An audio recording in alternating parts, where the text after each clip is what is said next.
On Saturday, the 31st of October, 1964, a man arrived in the village. It was late in the evening. He was looking for somewhere to stay the night. He knocked at a door, and a woman opened it. "Good evening, madam," the man said. "I'm sorry it's so late, but can you help me, please? Is there a hotel in this village? I want to stay here tonight." The woman laughed. "A hotel here in Wood End? No, sir, I'm afraid there isn't." "What a pity," said the man. "I'm a stranger here, and I want to see your village tomorrow." The stranger was very polite. He was tall and had dark hair, and he had strange green eyes. "Perhaps Mrs. Harrison can help you," the woman said. "She has a room. Perhaps you can stay with her. Wait a minute. I'll get my coat, and I'll take you there." The woman took the stranger to Mrs. Harrison's house. Mrs. Harrison gave him a room for the night. He was very glad. It was the last night of October, and it was cold. The next day was Sunday. The man looked around the village. He was very interested in the history of the village. He met some of the villagers and asked them their names, but he did not visit the church.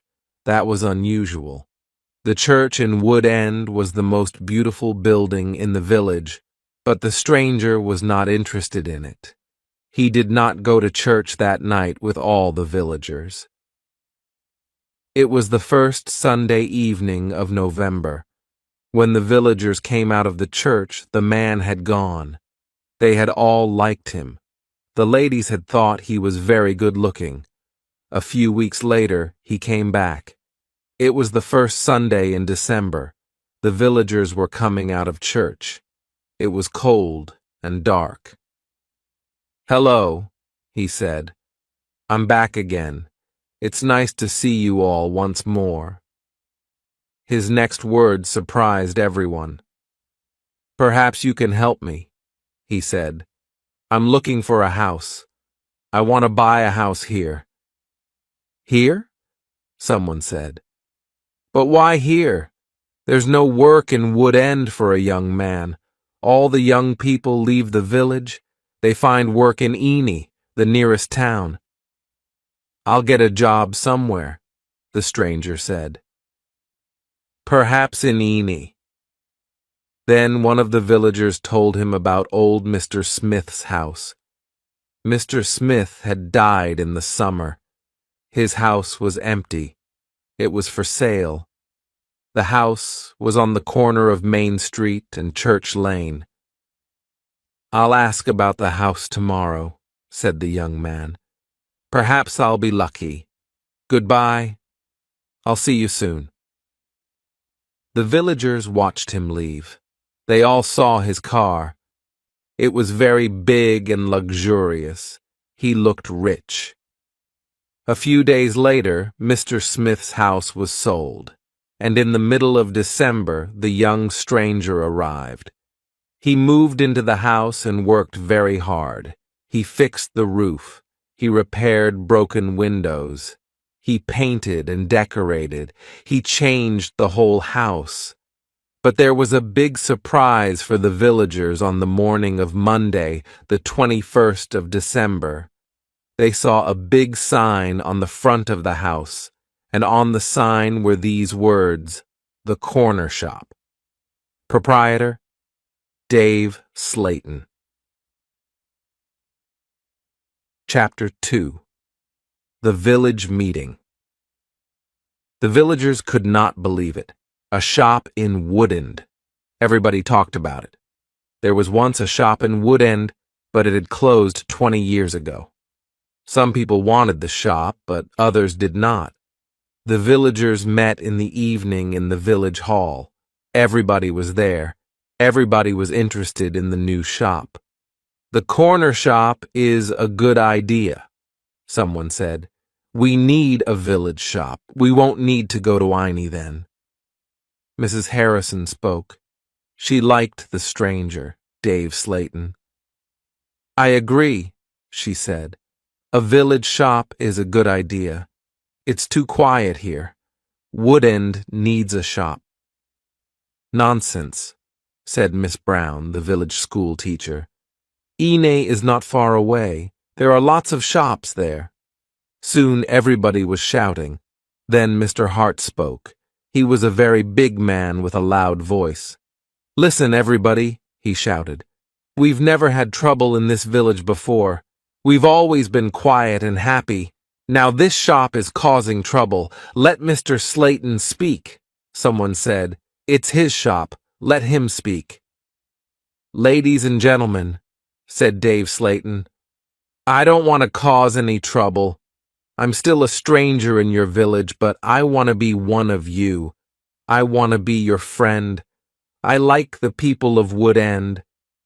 He smiled, and a few people clapped. They liked him. "The corner shop will sell lots of things," he went on. "It will sell food and things for the house. Everything will be cheap, I promise." Everybody was listening carefully. "And I have another idea," he continued. "I'll sell village products." "What do you mean by village products?" asked Miss Brown. "I'll tell you, Miss Brown," he said. "I know that you make beautiful bread and cakes." Miss Brown smiled. Yes, she did make bread and cakes. Everyone knew that. "And you, Mr. Hart, I've seen your flowers. You grow beautiful flowers." Now Mr. Hart smiled. Yes, his flowers were beautiful. Everyone knew about them. "And Mr. Everett makes pots," someone said. "And Mrs. Davis makes dolls," said another voice. "And I do paintings of the village," said old Miss Lucy Gray. "Yes," said Dave. "You can all do something. You villagers are clever. You make lots of things. We can sell them to the tourists in the summer. Woodend can make a lot of money." "But what about the money?" said Mr. Hart. "How will you pay us?" "That's a good question," said Dave. "And here's the answer. You'll bring your things to me, and I'll sell them for you. I'll keep some of the profit. You'll have the rest." "What a good idea," said Miss Brown. "Yes, I agree," said Mr. Hart. All the villagers agreed. Everyone in the village was happy with Dave Slayton's plan. The corner shop opened on Monday, the 4th of January, 1965. Soon, the shop was busy, and Dave needed an assistant. The new assistant in the corner shop was Anna. She started work in late January. Chapter 3. The Corner Shop. Dave Slayton kept his promises. Things at the shop were good and cheap. "How does he do it?" asked Mrs. Harrison. "It's winter, but he's selling lots of fruit and vegetables, and they're cheap. I never go to Ine now." The other villagers agreed. The corner shop was a success, and Dave seemed happy. He paid Anna good wages. Sometimes her friend, P, helped at the shop, and Dave gave him money too. Dave advertised in newspapers, and the village product sold well. People from Ine came to the corner shop. There were lots of visitors, and Woodend became more interesting. The villagers were surprised but pleased. They were making a lot of money. Dave lived alone in a flat above the shop. He was very popular in the village, but no one ever went to his flat. No one ever saw inside it. At the bottom of the stairs, there were 2 doors. One led into the stockroom. The other door had a notice on it. "Special orders only. Keep out." The door was always locked. Anna never went into the special orders room. "Why do you lock that room, Dave?" Anna asked one day. "What's in there?" It's for special orders, he replied. Big orders. But you won't get any big orders in Woodend, said Anna. Dave said nothing. He did not want to talk about that room. Chapter 4. A Beautiful Customer. For 3 months, everything was normal. Then, one day in April, an unusual customer came into the shop. The new customer was a very beautiful woman. She was wearing expensive clothes and arrived in a large car. "Is this the corner shop?" the woman asked. She looked round and seemed a little surprised. "Yes," replied Anna. "This is the corner shop. It's the only shop in the village."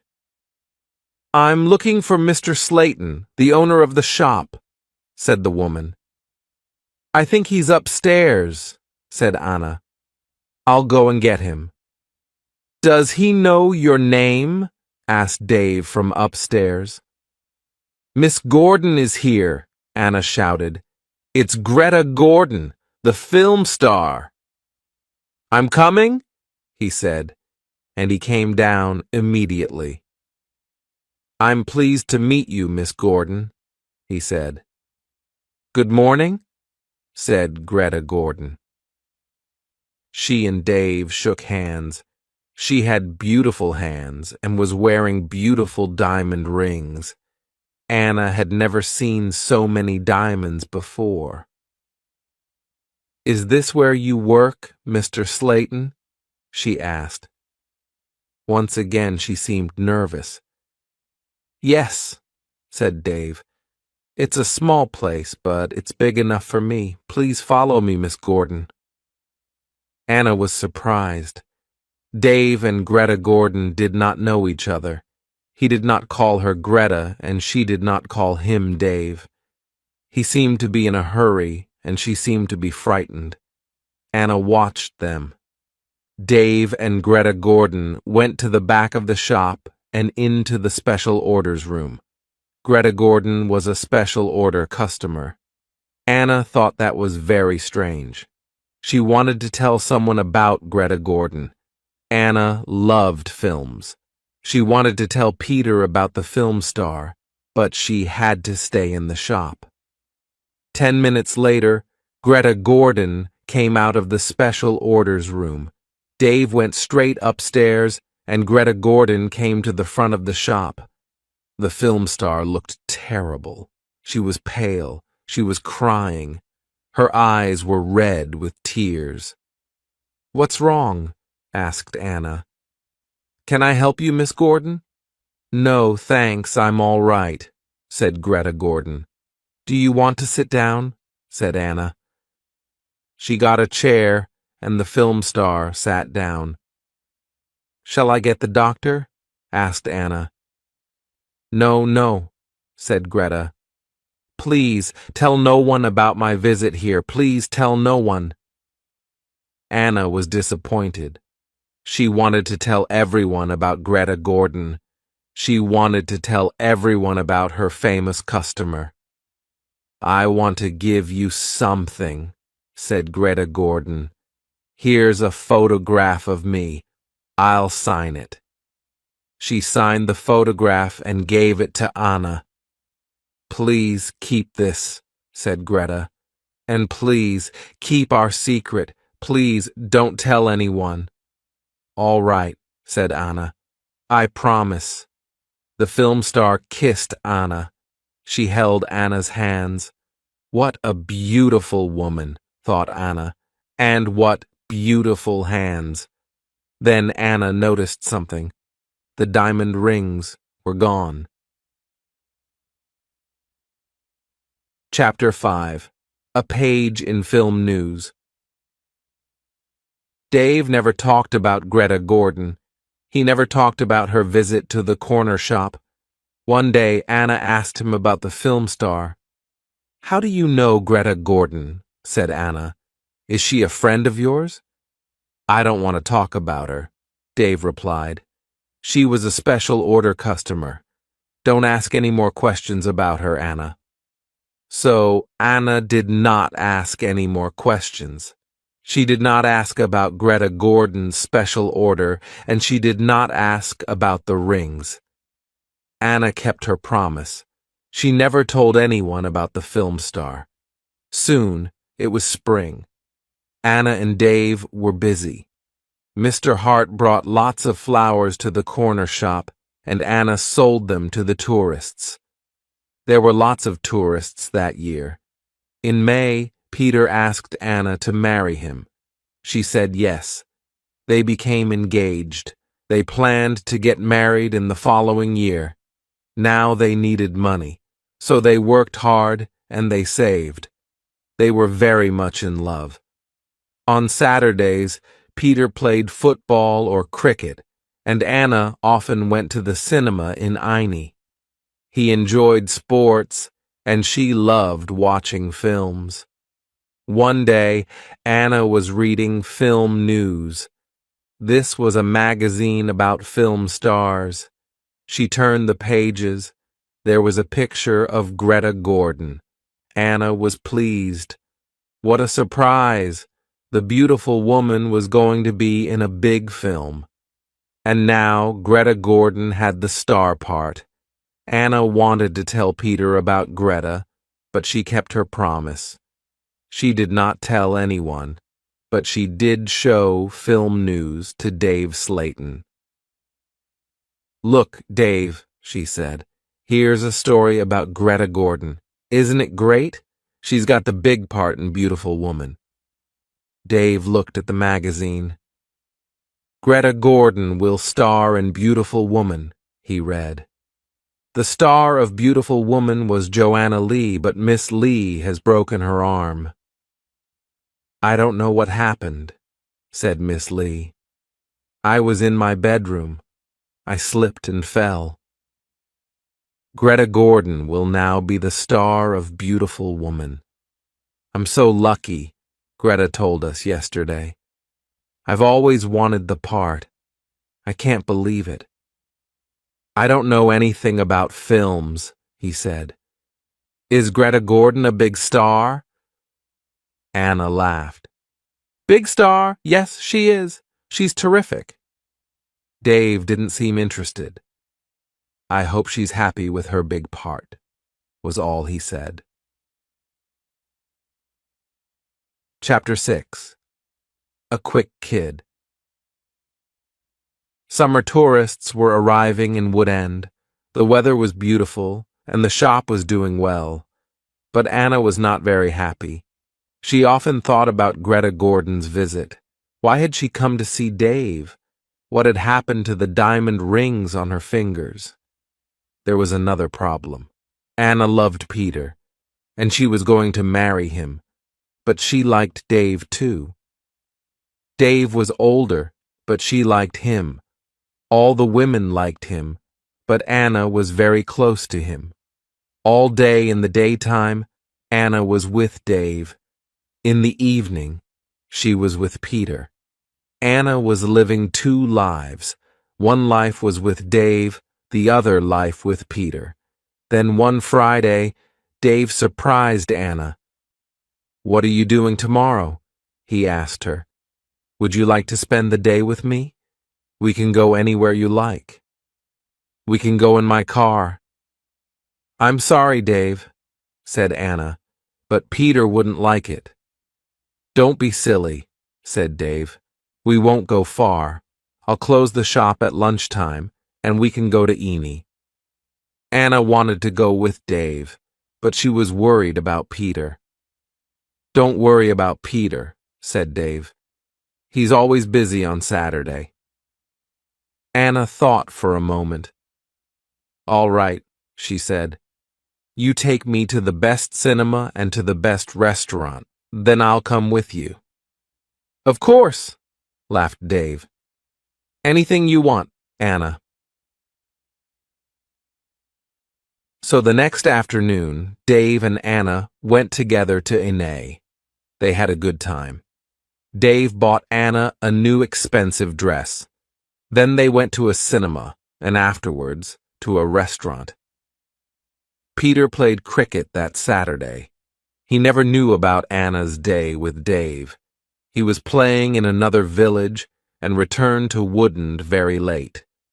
Dave and Anna were also very late. Dave stopped his car near the corner shop.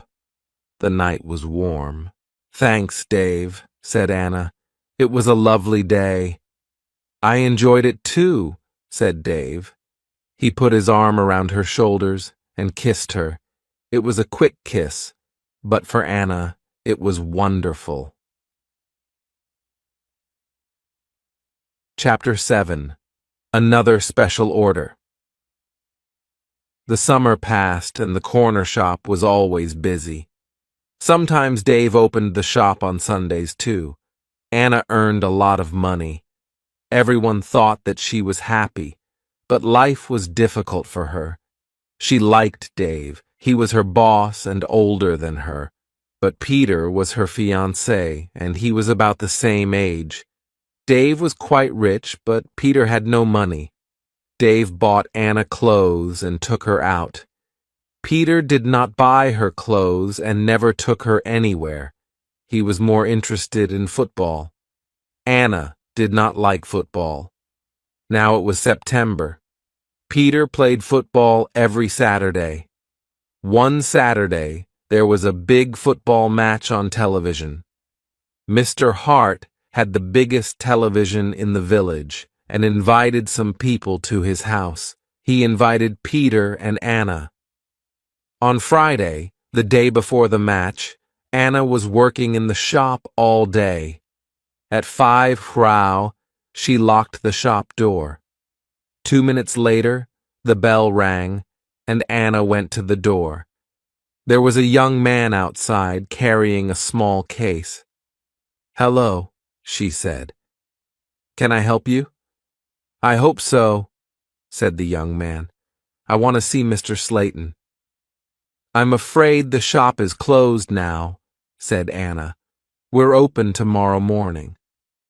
"But I've got an appointment," said the young man. Then Dave spoke behind Anna. "Yes, I've been waiting for you," said Dave. "You're late." "I'm very sorry, Mr. Slayton," said the young man. "Never mind," said Dave rudely. His rudeness surprised Anna. The young man seemed afraid. "But can you see me now?" he asked. "Yes," said Dave. "Come in." Dave turned to Anna. "Anna, it's after 5:00. You can go home now." "I won't be long," said Anna. Dave was angry. "Hurry up and go home," he said. But Anna wanted to stay. She wanted to know about the young man. The young man followed Dave to the back of the shop and into the special orders room. Another special order. Another special customer. Anna waited, but soon it was 5:30. Anna put her coat on and left the shop. She closed the door very loudly, then went around the corner and waited. Soon there was a noise. The young man was leaving the shop. Anna could not see him, but she could hear him. He was speaking to Dave. "Are you sure?" said the young man. "What do you mean?" asked Dave. "Is this the only way?" said the young man. "Yes, it is," said Dave. "Don't worry. Everything will be all right. Goodbye." Anna heard the shop door close. She came around the corner and saw the young man. He was walking quickly to his car. Anna noticed immediately that he was not carrying his case. She followed him. "Excuse me," she said. "You've forgotten something. You've left something behind." The young man turned round. Anna stopped suddenly. She was frightened. The young man's face was white. It was white with fear. "Please go away," said the young man. "Leave me alone. I want to go home. Leave me alone." He got into his car and drove off. Anna stood in the street and watched him. She was thinking, why had the young man come to the corner shop? What was his special order? And why had he left his small case with Dave Slayton? Chapter 8. The Football Match. The next day was the day of the big football match. Mr. Hart had invited about 10 people. Anna did not watch the game. She was helping Mrs. Hart in the kitchen. They were making tea. It was a good game, and everyone was enjoying it. At halftime, Peter went into the kitchen. "Why don't you come and watch the match, Anna?" he said. "It's really good. Come on." Anna laughed. "No, thanks," she said. "I'm helping Mrs. Hart. Look, here's the tea. Can you take it in to the others?" "Okay," said Peter. "It's a terrific match. Mike Bailey scored a great goal." Peter took the tea into the sitting room, and the second half of the match started. It was very exciting. Mike Bailey scored another goal. After 20 minutes, the score was 2-0. Then the other side scored 2 quick goals. It was 2-2. There were only 5 minutes of the match left. "Come on," shouted Peter. "Come on, Mike, let's have another goal." In the last seconds of the match, Mike Bailey scored the winner. It was his 3rd goal of the match, but something was wrong. The other team's goalkeeper was injured. Bailey had been very near the goalkeeper and had kicked the ball very hard. The ball had hit the goalkeeper's neck. Mrs. Hart and Anna came in from the kitchen. "What's happened?" said Anna. "What's wrong?" "It's Brian Thomas, the goalkeeper," said Peter. "He's injured. It's serious. The goalkeeper has broken his neck." Later, they all watched the news on TV. They saw pictures of Mike Bailey's 3rd goal. It was a great goal. They saw the boy hit the goalkeeper. "It was an accident," the TV announcer said. "And now, over to our sports studio for an interview with Mike Bailey." They all watched the interview. The TV showed a picture of Mike Bailey and the interviewer. 3 goals in 1 match. "How do you feel about that?" asked the interviewer. But Mike Bailey said nothing. He could not speak. He tried to speak, but he could not. It was terrible. The interviewer tried another question. "Let me ask you about the 3rd goal, Mike. It was a great goal. But how do you feel about the injury to Brian Thomas?" It was a silly question. The injured goalkeeper would never play football again. Mike Bailey said nothing. He looked very ill. When the interview ended, Mr. Hart turned off the TV. No one noticed that Anna had left the room. Mike Bailey had looked frightened. Anna was frightened too. Mike Bailey and Anna had met before, the day before at the corner shop. Chapter 9. A Secret Weekend. Anna did not know what to do. She was only 17, but sometimes she felt much older. She wanted to ask Dave about Mike Bailey and Greta Gordon. She wanted to know about special orders. She decided to wait. One day, Dave and Anna were alone in the shop. "How's Peter?" asked Dave. "He's fine, thanks," said Anna. Dave smiled. "Is he still playing football?" "Of course he is," said Anna. Dave laughed. "You don't see him very much, do you, Anna? I see him 3 or 4 times a week." "What about weekends?" Dave asked. Anna replied quickly, "I don't see him much at weekends. He plays football." "When are you getting married?" asked Dave. "I don't know. she replied. We haven't decided yet, perhaps next year. That's a long time, Dave smiled at Anna. Anna felt afraid, but she also felt excited. She didn't know why. Sometimes you're bored, Anna, aren't you? Said Dave, looking into her eyes. Yes, said Anna. That's true. Why don't you come away with me for a weekend? Said Dave. We can go to London. A weekend in London? Anna had only been to London once for a day. Anna was excited but also afraid. I don't know, she said. I must think of Peter. Forget him, said Dave. He'll never know. Come with me, and we'll go to the best shops. We'll go to the best cinema. Will you come with me? Anna said nothing. Suddenly, she had an idea. She looked at Dave. Perhaps I'll come with you, she said. Good, said Dave. That's great, but first, said Anna, I want to ask you something. What do you want to know? He said quietly. I want to know about your special orders, said Anna. Very clever, said Dave.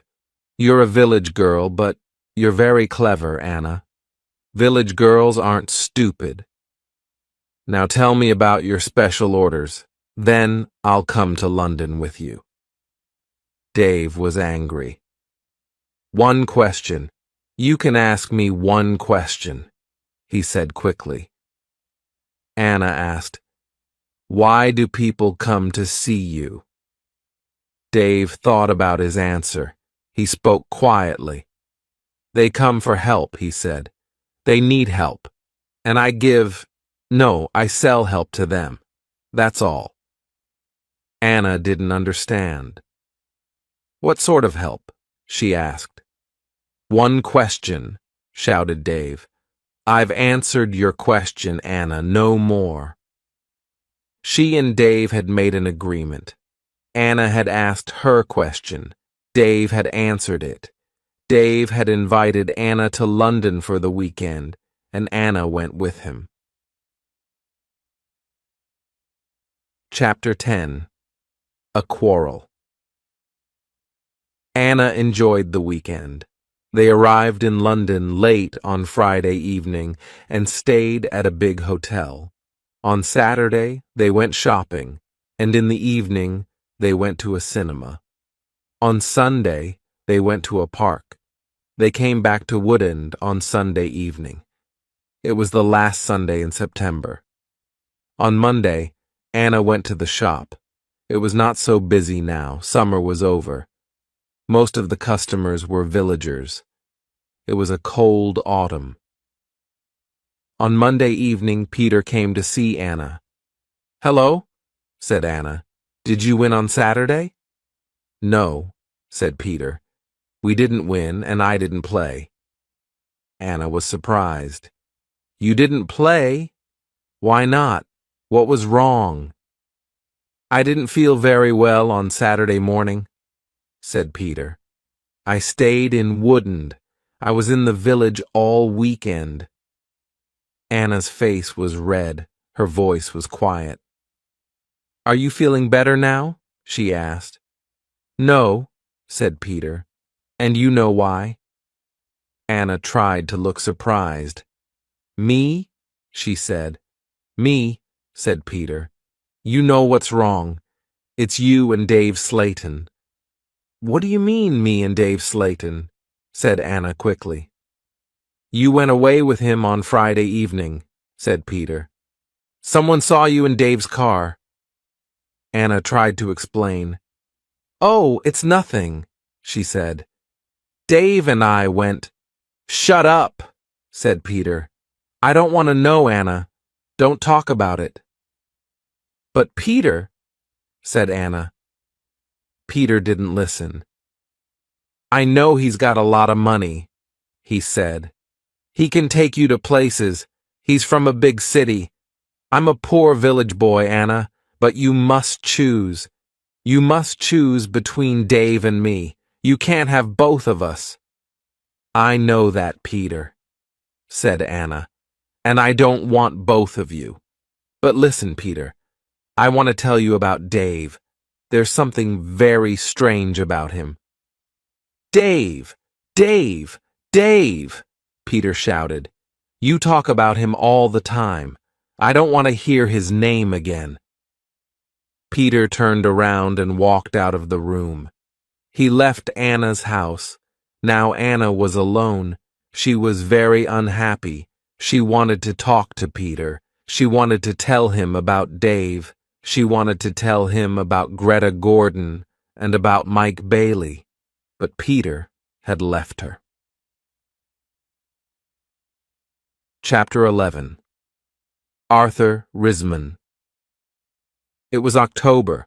It was cold and wet. Anna was not very busy at the shop.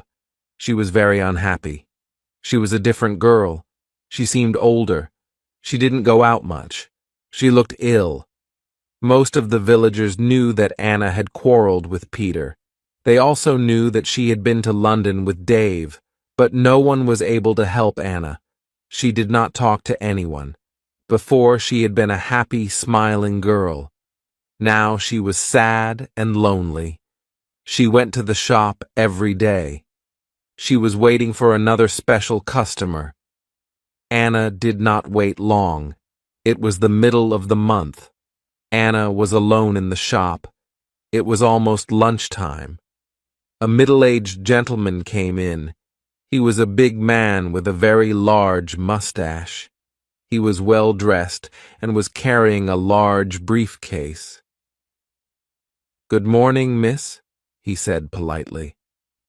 "Good morning, sir," said Anna. "Can I help you?" Anna was very polite, too. She was interested in this man. "I'm looking for Mr. David Slayton," the man said. Anna smiled. "Are you a salesman?" she asked. She knew that he was not a salesman. He didn't look like a salesman, but she wanted to talk to the man. The man smiled. "Yes, I am a salesman," he said. That was not true. Anna knew that the man was lying. Then she said, "Perhaps I can help you, sir. I usually speak to the salesman." She looked at the man's case. It had the letters ARICS printed on it. "Thank you," said the man very politely. "But I have a private appointment. I've come from London, and I must see Mr. Slayton." "I'm sorry," said Anna. "He's very busy at the moment, but I'll tell him you're here. What's your name, please?" The man smiled. "Roberts," he said. "Arthur." Roberts. Anna went to the back of the shop. Dave was coming down the stairs. "There's a man in the shop," said Anna. "He wants to speak to you." "Thanks," said Dave, and he went to the front of the shop. "Good morning, Mr. Risman," said Dave. "I'm pleased to meet you." Anna listened. Risman. The man's name was Risman, not Roberts. What a liar. The man did not look at Anna. "I'm pleased to meet you, Mr. Slayton," the man said. "Please come with me," said Dave. Mr. Risman followed Dave. They went into the special orders room. A minute later, Dave came out. He came to the front of the shop. "It's lunchtime, Anna," he said. "You can go home now." "Thanks, Dave," said Anna. "I'm going in a few moments." Dave went back to the special orders room. Anna did not leave the shop. She waited. Anna wrote down the letters ARICS. She understood AR, Arthur Risman, but she did not understand ICS. At 1:30, Anna heard noises. Mr. Risman was leaving. Dave was talking. "Thank you, Mr. Risman," said Dave. "And thank you," said Mr. Risman. "You have helped me a lot." "Good," said Dave. "Goodbye, Mr. Risman." "My assistant isn't in the shop," said Mr. Risman, "but you can open the door." "Goodbye," said Dave. Dave went upstairs, and Mr. Risman came into the front of the shop. Anna was sitting quietly in a corner. "Oh," said Mr. Risman, "I thought you had gone home."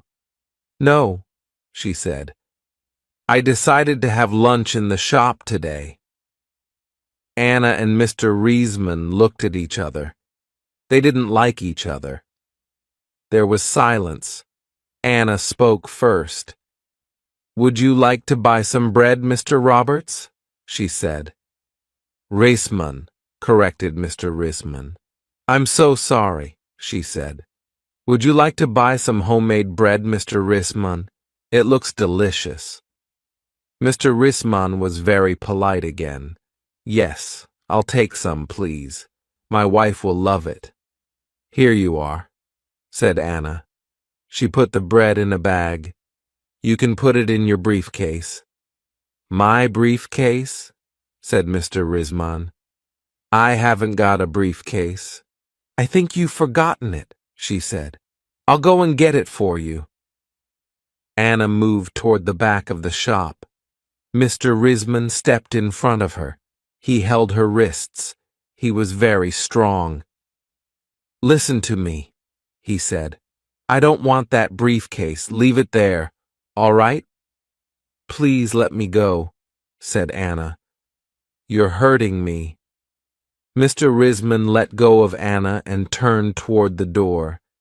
He left the shop hurriedly. He hadn't taken his bread with him. Anna watched Mr. Risman leave. Her hands were still hurting. 5 minutes later. Chapter 12. Anna waits for news. Anna waited for some news about Mr. Risman. She remembered Greta Gordon, the film star, had visited the corner shop. Later, there was news about her in a magazine. Mike Bailey had visited the corner shop too. Later, there was a lot of news about him on TV. And now, Mr. Risman had visited the corner shop. Anna was waiting for some news about him. All 3 visitors had been special customers. They had all seen Dave. They had all been in the special orders room. And they had all left something with Dave. Greta Gordon had left her diamond rings. Mike Bailey had left his case. Mr. Risman had left his briefcase. Anna wanted to find out more about the 3 special customers. She thought about Mr. Risman. His case had the letters Aricus on it. She understood AR, but what was ICIS? Perhaps Mr. Risman was a businessman and IC1 was his company. Anna looked in the newspapers, but she didn't find anything about ICS. She read the magazines. She listened to the radio. She watched TV, but there was nothing about IC. Anna heard nothing. She saw nothing. Then she had an idea. She decided to go to London and find Arthur Risman. It was a Friday. Early in the morning, she left a note for Dave. She took the note to the shop. "Dear Dave," it said, "sorry I can't come in today. I'm going to London. I'm buying some things for my wedding. Anna." The note did not tell the truth, but Anna didn't care. Anna took a bus to Ilney and then caught a train to London. She got to Paddington Station at midday. She got off the train and looked for a telephone box. The telephones were near the entrance to the station, but the boxes were all full. She stood and waited. Then Anna saw the letters ICS. There they were, on a huge advertisement. Anna had found the answer to her problem. International Computer Services, ICS. Perhaps that was Mr. Risman's company. Soon, one of the phone boxes was empty. Anna rang the number, 222-8959. ICS, can I help you? Said a woman's voice. Yes, please, said Anna. I want to speak to Mr. Risman, Mr. Arthur Risman. I think he works at ICS. The woman laughed. Works here? Yes, he does, she said. He's the vice chairman of the company. Wait one moment, please. I'll get his secretary. Then there was another woman's voice on the phone. Mr. Risman's secretary, can I help you? Yes, please, said Anna. I'd like to speak to Mr. Risman. Who's calling, please? Mr. Risman doesn't know my name, Anna replied. Is Mr. Risman expecting your call? The secretary asked. No, he isn't, said Anna. I'm afraid he can't speak to you now, said the secretary. He's at a meeting, and he's flying to Switzerland in an hour's time. But I must speak to him for a few minutes, said Anna. The secretary became annoyed. That's impossible, she said. But I can take a message. No, thanks, said Anna. I'll call again next week. Will Mr. Risman be back then? Yes, he will, replied the secretary. Goodbye. And she put the phone down. Anna had found Mr. Risman's company, but she hadn't spoken to him. Anna spent the afternoon in London. She went to see a film. Then she had tea in a small cafe near Paddington Station. Her train left London at 6:30. She bought an evening newspaper and got on the train. Anna was tired, but she felt happy. After a few minutes, she looked at her newspaper. Anna was waiting for some news. There it was, on the front page. Private plane crash near London. 6 dead, all from ICS. 6 people were killed this afternoon in a plane crash at Enfield near London. The plane was flying to Switzerland. The passengers were all from International Computer Services, ICS. Among them was Mr. Alfred Gluck, the chairman of IC. Mr. Arthur Risman, vice chairman of IC, told us, I'm lucky to be alive. I was at a meeting today. The meeting went on for a long time, and I didn't catch the plane. Mr. Risman will probably be the new chairman of IC. Chapter 13. The Special Orders Room. Anna got home about 10 lac. She turned on the radio and listened to the news. The chairman of IC was dead, and Mr. Risman was the new chairman. Anna didn't sleep that night. She was thinking about Dave Slayton and the special orders. What were they? What was Dave Slayton doing in that room? On Saturday morning, she went to the shop. Dave said nothing to her. He was angry because Anna had not worked on Friday. He didn't ask about her day off, and Anna didn't tell him about it. At 11:30, Dave left the shop. He got in his car and drove off. Anna was alone. This was her chance. She went to the back of the shop and turned the handle of the locked door, but the special orders room was not locked. Dave had forgotten to lock it. Anna opened the door and went into the room. It was a small room, dark and hot.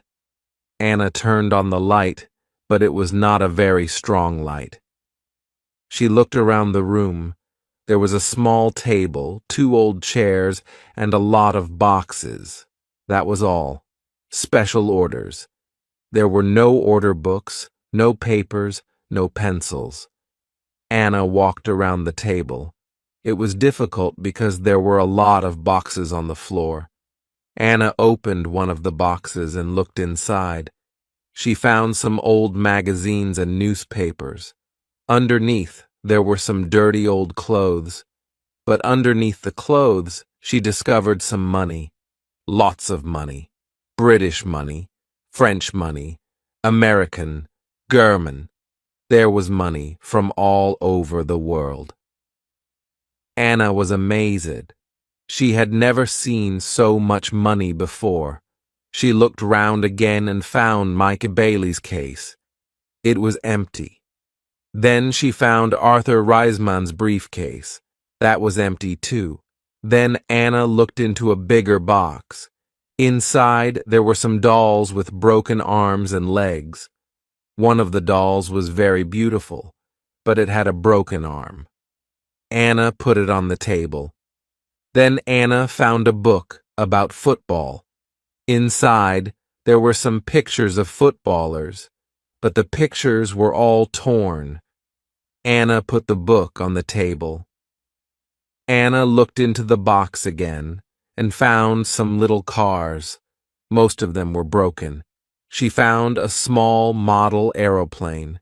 It was broken, too. Anna put all these things on the table. What a strange collection there was. The money, the broken doll, the toy cars, the model aeroplane, and there was the football book with the torn pictures.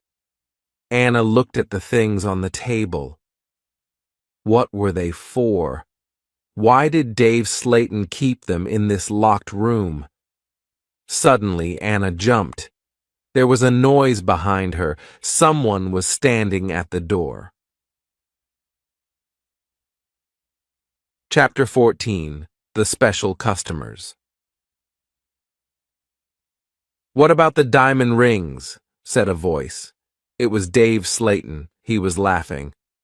"I left the door open for you," he said. "I wanted you to go into this room this morning." Anna was frightened, but she tried not to show her fear. "You haven't found the diamonds," Dave said again. Anna remembered Greta Gordon's diamond rings. "Were they in this room too?" "Here," said Dave. He came into the room and picked up an old box. He took out the rings and threw them on the table. "They aren't yours," said Anna. "They belong to Greta Gordon." "They belong to me," laughed Dave. "She gave them to me." "But why?" asked Anna. "Why? Why did Greta Gordon give you those diamonds and all this money?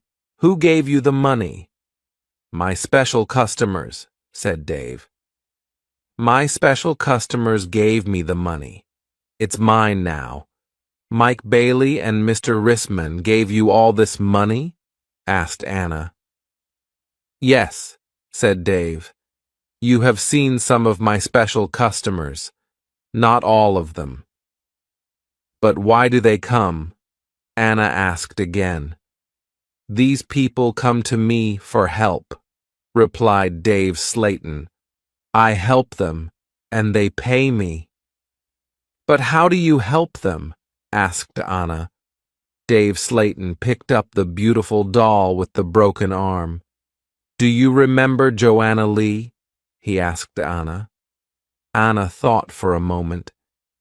"Joanna Lee," she said. "Yes, of course, I remember her. She's the actress who broke her arm. Greta Gordon got her part." "That's right," said Dave Slayton. "This doll is Joanna Lee." Anna felt more afraid. What kind of man was Dave Slayton? Dave Slayton pointed to a torn photograph in the football book. "Who's that, Anna?" he asked. Anna remembered the face. She had seen it on TV. "Brian Thomas?" she replied. "He's a goalkeeper." "He was a goalkeeper," said Dave Slayton. Anna was terribly frightened now. Dave Slayton was an evil man. Dave Slayton moved close to Anna. He picked up the broken airplane. "And what do you think this is?" he asked Anna. Anna knew the answer, but she was too afraid to speak. Dave Slayton took Anna's arm and held it tightly. Anna tried to move away. Dave Slayton laughed and held Anna more tightly. "Listen, Anna," he said quietly. "I want you. I need you. Marry me, Anna. Don't marry Peter. Marry me." "No, no," she cried. "Let me go, let me go." "But, Anna, you still don't understand," said Dave Slayton. "I have strange powers. I can give you everything you want." He looked into Anna's eyes. "And my children will have these powers too," he continued. "I will give you money and diamonds, and you, Anna, you will give me children." Anna was terrified now. She kicked Dave Slayton very hard, and he let go of her hand. Anna moved quickly. She ran out of the special orders room, through the front of the shop and out onto the street. She ran all the way home. Chapter 15. The 31st of October. When Anna got home, she felt terrible and went to bed. In the evening, Peter came to see her, but Anna was ill in bed. "I'll come and see Anna tomorrow," Peter told Anna's mother. Again, Anna did not sleep all night. The next day, Sunday, the 31st of October, was a terrible day for Woodend. Anna stayed in bed. She had a fever and her mother phoned the doctor. The doctor came immediately. "Anna's very ill," said the doctor to Anna's mother. "I'm worried. I don't know what's wrong with her. I'll come back again tonight." That afternoon, Peter came to Anna's house. He tried to speak to Anna, but she was too ill. He sat quietly beside her bed. At about 7 horas, Peter heard shouting in the street. He went to the window and looked outside. People were running and shouting, "Ha, fire! Fire! Fire!" "There's a fire at the corner shop." Peter ran out of Anna's house and into the street. There was a big fire on the corner. The shop was in flames. "Nobody could see Dave Slayton. His car is here," said Mr. Hart. "Dave must be inside." Then the villagers saw him. He was standing at an upstairs window. "Jump, Dave," they shouted. "Jump, save yourself." But Dave did not move.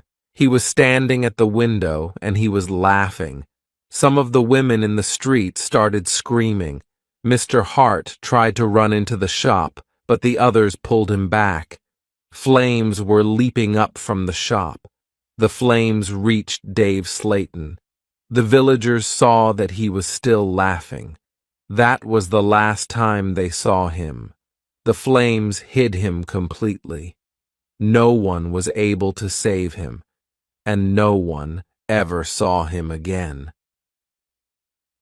Peter went back to Anna's house. The doctor was in the kitchen talking to Anna's mother. Suddenly, there was a scream. They ran upstairs to Anna's room. Anna was dead.